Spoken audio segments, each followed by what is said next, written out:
Knock knock, motherfuckers. The king is back, baby. This Saturday, UFC 257, Conor McGregor's fucking back. My favorite fighter, one of my favorite athletes. He's fighting Dustin Poirier again this Saturday night, 10 p.m. pay-per-view. This fight is a huge rematch that we all been waiting for. Haven't seen Conor fight in over a year. I'm like juiced up just talking and thinking about this. And also this weekend, we got the AFC and NFC championship games. Brady and Rodgers, two of the best of all time. Mahomes and Josh Allen, hopefully. It's gonna be a slobber knocker. And let's just fucking go. Fucking amped up for everything. And let's go, baby. Let's get after it.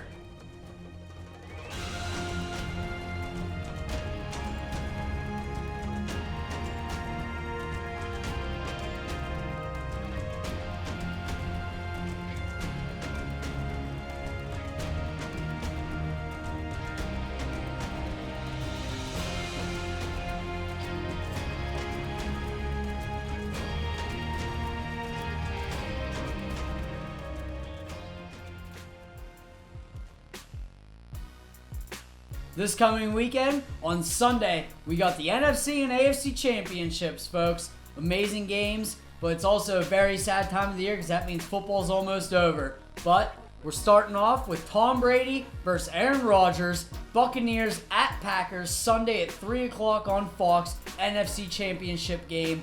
Once again, a battle of two of the best of all time. Brady and Breeze last week, and now you have Brady and Rodgers after the Bucs won by 10. My prediction for this week, I love Tom Brady.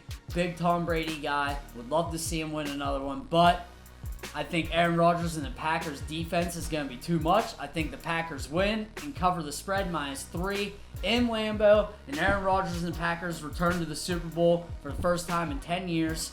That's my take for that. Next game, we got the AFC Championship. 6:40 CBS. Kansas City's back in the AFC Championship for the third straight year. But everyone's asking, Patrick Mahomes, what's going to happen? He took that hit in the Browns game, left the game, almost looked like they were going to blow it. Concussion protocol, a foot injury they're saying. Not sure what his status is. If you want me to be honest, my take is Patrick Mahomes plays for this game. Chiefs, Bills. Bills are +3.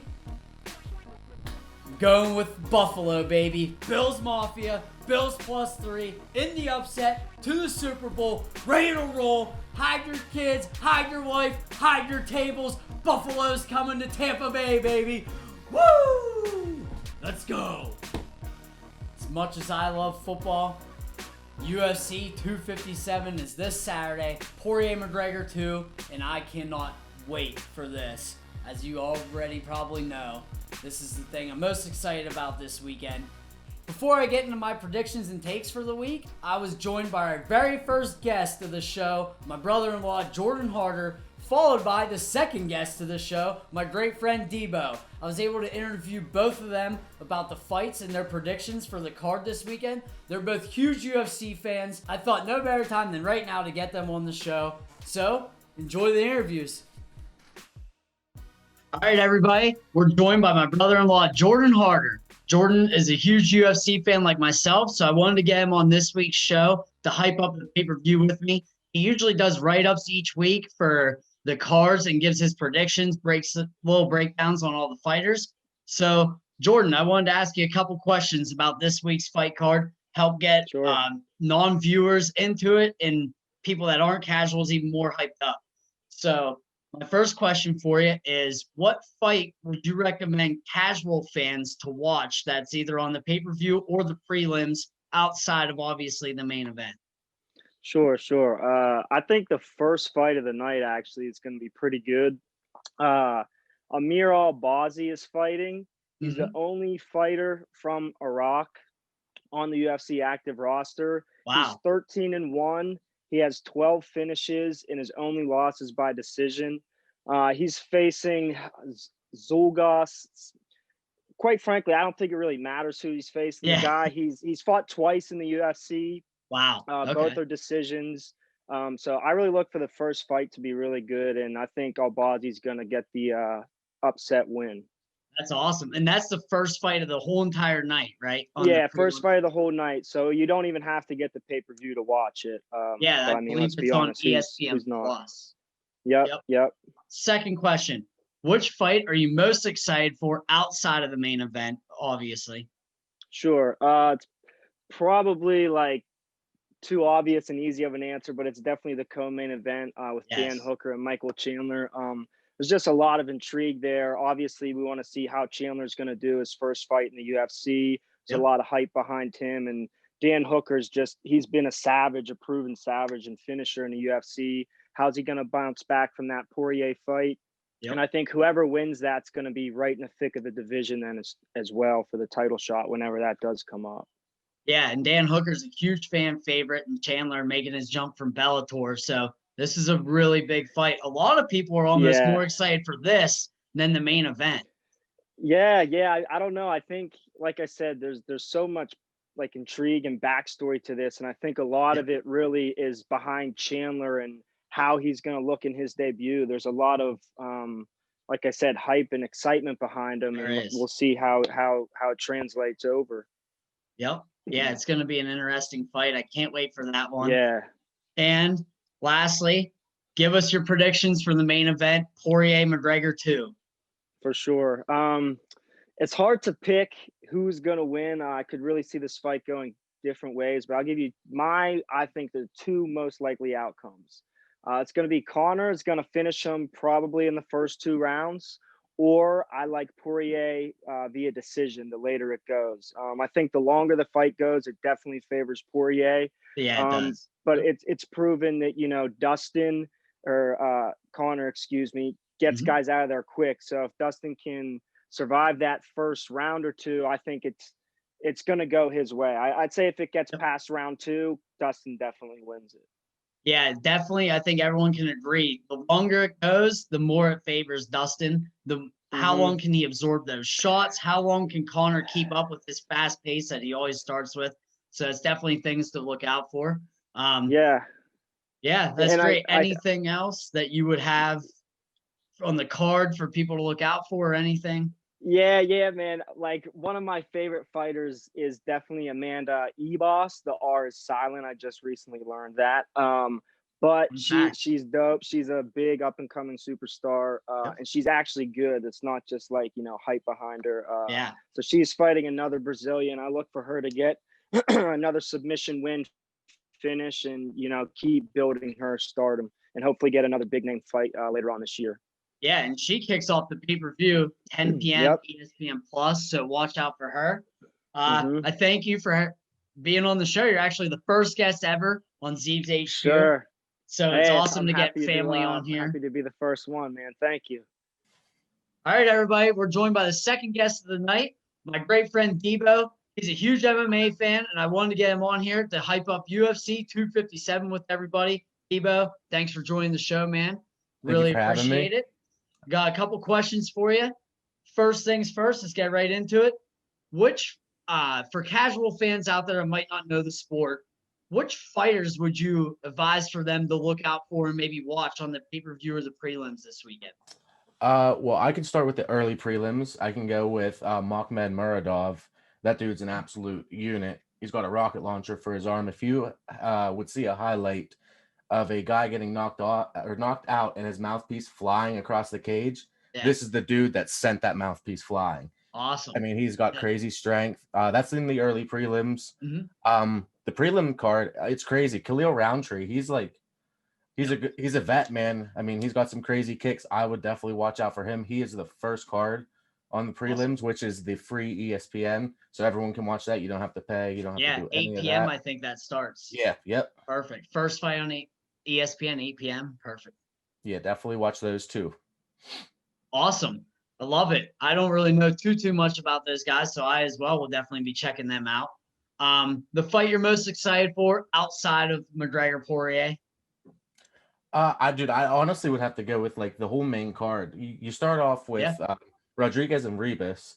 They're both awesome. Rodriguez is coming off of her first loss in the UFC. Yeah, and I'm a huge fan of her. Right? And I'm a huge fan of Rebus, dude. She's a sweetheart. She's so funny. She hasn't lost in the UFC yet. Her last fight, her last loss was in Jungle Fights. Another one, Bad Mofo Jojo and Jessica I. They're both coming off losses. Two bad bitches. Exactly. They need back in the win column, so that should be a brawl for sure. Yeah, it should be. Caldwell's one of the toughest women in the UFC. Yeah, absolutely. And she has to get back because she took that replacement fight instead of going for the belt. So she knows she's got to earn her way back up. So she'll make a statement. And then of course the co-main. Who's not excited for the co-main? Yeah. I said in my past interview, most like diehard UFC fans are more excited about the co-main than the main event. Just so much to look forward to. And Chandler's debut from Bellator. And then Dan Hooker is a fan favorite who put on 2 Fight of the Year candidates in 2020. So that's going to be what Jim Ross would like to say, a slobber knocker. Absolutely, dude. I could not agree more. I mean, Chandler debuted in Bellator in 2010, and he's been fighting over there ever since, which is a total of 11 years. He has 5 total losses in 11 years. Yeah, this guy is not a rookie by any means. He's been knocked out 3 times, and the other 2 went to split decisions. So, I mean, he is a dog. Yeah. But they're setting him up against the New Zealand hangman, Dan Hooker, who's an absolute dog. Like you said, his past 2 fights his 2 Fight of the Year candidates were Felder and Poirier. Yep. They were amazing fights. Exactly. He has the height advantage too, but both have so many different weapons. Yeah. But I'm gonna give the lean to Hooker for sure. That's who I'm rooting for. Yeah, it's a rough welcoming to the UFC. I'll tell you that. It sure is. They're throwing Chandler right in the fire, as I think he deserves, though. I mean, I love it. It gets the hype up, and especially with Khabib mentioning that co-main event that he's going to be watching it. I mean, that's just a big fight all around for both guys and the fans. So I cannot wait for that one.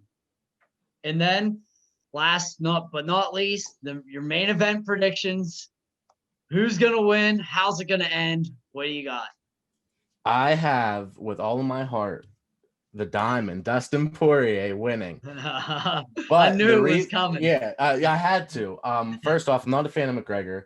Yep. But that aside, Poirier is I don't even want to repeat myself and say he's a dog, but he literally is the definition of a dog.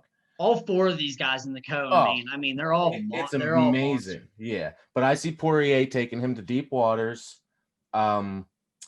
Realistically, McGregor's was talking about coming out and knocking him out in 60 seconds, which doesn't make any sense. Mystic Mac.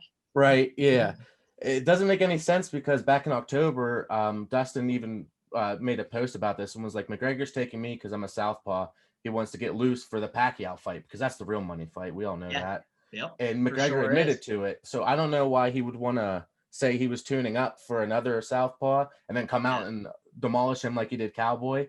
Yeah. I mean, but I have Poirier winning by decision, by split decision. I hope it goes the whole way because I cannot, as much as I would love to see Conor McGregor go stiff, I cannot see that happening. I mean, until it happens, it's hard to ever predict, you know? Absolutely. So you think we could get Poirier's prediction, the bloody both guys, the war, 25-minute war, a classic. I mean, if it goes a decision like you predict, this could be one of the best fights ever. I mean, absolutely. It has the potential for it. It could beat last week's fight, Max Holloway's fight. It absolutely could. But more even. Forget about that. Absolutely, yes. If Poirier does win, it won't be a dominant performance, in my opinion. It could maybe be unanimous, but Conor's going to be in it the whole time. Right. He's not getting 50 to 42. You know. Absolutely not that way, but it's gonna be a barn burner for sure, man. I love it. I love the prediction. I'm taking. My prediction was McGregor second round. I don't want to second round TKO McGregor. Okay. Well, yeah, first round feel him out a little bit, and then he just puts on the show. This could go anyway. Yeah, it could. I mean, Conor could win in 60 seconds. Absolutely. I don't think Poirier could win in the first round at all unless he somehow gets him on the ground and submits him. It. Yep. Yeah. That would be it. Other than that, I see if Poirier wins, it'll be a decision. I don't think it'll be a TKO, a KO. I think they're both beat the hell and back. And I hope they were both beat the hell and back. Me too. And another thing that makes this fight so exciting, you can agree on, is Connor's last fight was Cowboy, and we all know how that went. And Cowboy's at the end of his career, so Connor's real last competition was Khabib in 2018, Exactly. which was almost about 2.5 years ago. And now Poirier, this guy's still at the top of his game. He's very active. Yeah. Yeah, whole different fighter from 2014 when they first met. So this is a true test, a fight that can go any which way, can't miss fight. I predicted, I think this might do 1.5 million sales, pay-per-view buys. Absolutely. Yeah. I could see it for sure, without a doubt. Is there anything else for this card you'd want to touch base with anyone? Anything that you'd like to say to the fans, people just getting into it, any diehards? One message to all the casuals out there: there are more UFC fighters than Conor McGregor's. So, put him aside and keep watching. There's so many people out there fighting. You don't have to just tune in for Conor's fights and all of that. And two, if you're going to put money on it, wait for everyone to hammer Conor and put it on Dustin. Thank me later. Hey, that's a great piece of advice. And yeah, like you said, Kevin Holland is a guy that almost is just as exciting as Conor McGregor, and not many casual fans wouldn't even know. They don't know who he is. There's 100 other guys that put on amazing performances just like him in the octagon. They don't have all the flash and flare or the interviews or the money or the promotion, but there's guys on every single card that put on the noise and bring it like Conor does. So yeah, I love that. Yeah. Awesome, man. It was great having you on. We'll be having you on next month again for the next pay-per-view. Usman Burns, UFC 258, I believe it is. We'll get your predictions for that and some more hype. So we'll talk to you then, brother. Right on, man. Thank you for having me. Yep, thank you. Another very special thanks to Jordan and Debo for joining the show this week. I hope you all enjoyed it. Thank you, guys. And now, my predictions. McGregor, Poirier. Conor McGregor, 22-4, 19 knockouts. Last time he fought was in 2020, last January versus Cowboy Cerrone. Knocked him out in under a minute. Dustin Poirier, he's 26-6. He last fought in June, and he beat Dan Hooker, who was in the co-main event of this pay-per-view. These two actually fought before. UFC 178 back in 2014. It ended with Conor McGregor knocking out Dustin Poirier in under 2 minutes. It was a huge beatdown by McGregor on Poirier, but neither of these fighters are the same, and 7 years later, they re-meet for the rematch. Since then, Poirier has picked up huge wins since some very notable names: Anthony Pettis, Justin Gaethje. One of his most recent wins was in 2019 versus Max Holloway, who just put on the performance of a lifetime this past Saturday on Fight Island. I think this fight might be different than the last one. Both guys are more mature. They're both fathers. They actually have respect for each other this time around. Conor still predicts he's going to knock him out in under 60 seconds. Poirier wants both of them to be bleeding, beating the living shit out of each other the entire fight in an epic war. I want both. I'll take both. I love either or. My prediction for this, I got Conor McGregor, second round via TKO. As Harter said, if it goes longer, it might favor Poirier, as Conor in the first 2 rounds is always so deadly with his punches, and if people can withstand them and keep going for extra rounds, we could have a very good legendary fight on our hands. I wouldn't be surprised if it does go a little longer, but I also wouldn't be surprised if Conor knocks him out in under a minute once again. I'm going with my boy, Conor McGregor, second round, TKO. Also, check out the co-main event, Michael Chandler versus Dan Hooker. And there's a bunch of great fights all night long to watch. It starts 10 p.m. ESPN Plus pay-per-view. The prelims are 8 p.m. on regular ESPN. Check it out. It's going to be an amazing, historic night. Most of Mike Tyson pay-per-view buys were between 1 to 1.5, 1.6 million. Conor McGregor, when he fought Mayweather in the boxing match, they had over 5 million buys, which is the most pay-per-view buys of all time.